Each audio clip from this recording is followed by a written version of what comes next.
आज फरसची भाजी बनवून दाखवणार आहे।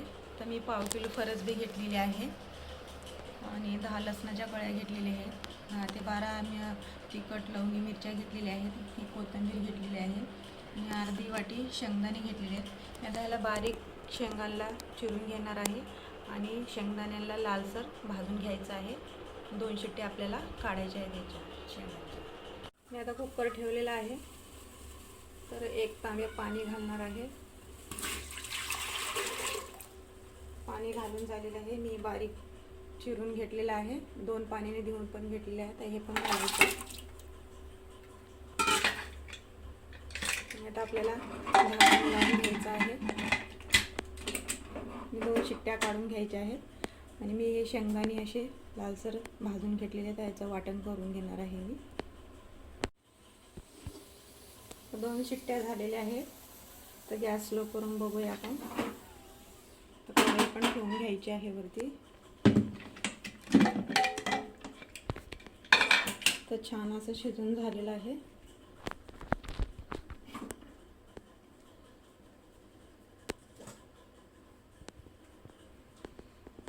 तर आता आपल्याला तेल घालायचं आहे। तेल घालून झालेलं आहे।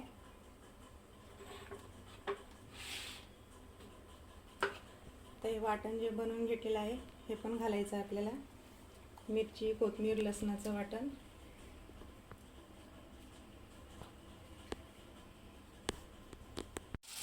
तर छान असं परतून झालेलं आहे, बघू शकता। तर आपल्याला याच्यामध्ये हळद घालून घ्यायची आहे। आपल्याला थोडीशी हळद घालायची आहे।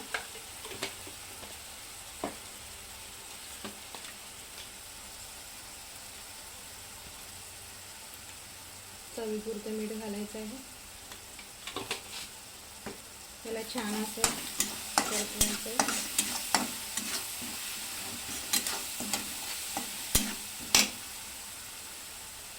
शेंगदाणे भाजून हे वाटण करून घेतलेलं आहे, थोडं जाडसर, हे पण घालायचं आहे। आता ह्याला पण छान असं परतवायचं आहे। एकदम सोपी पद्धत आहे, तुम्ही पण नक्कीच बनवून बघा आणि नक्कीच कळवा मला। छान असं परतून झालेलं आहे। तर आपल्याला हे शेंगा घालून घ्यायचे आहेत फरसबीच्या। त्याला पण छान असं परतवायचं आहे।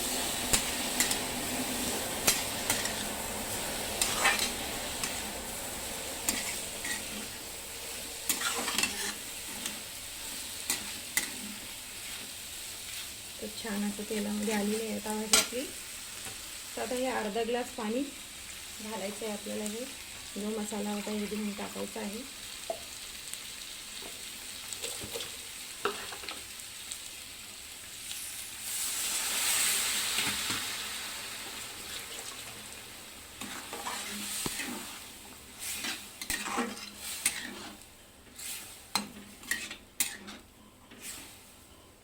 छान असं परतून झालेलं आहे का।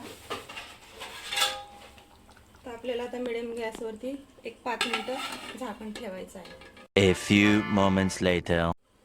5 मिनिटं झालेले आहेत, तर बघूया।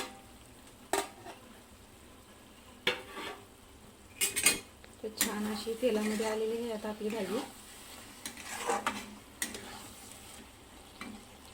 मी आता गॅस बंद करून घेते, खाली उतरून घेते मी आता।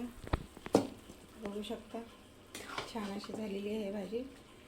तर ही रेसिपी आवडली असेल तर लाईक करा, शेअर करा, सबस्क्राईब करायला विसरू नका।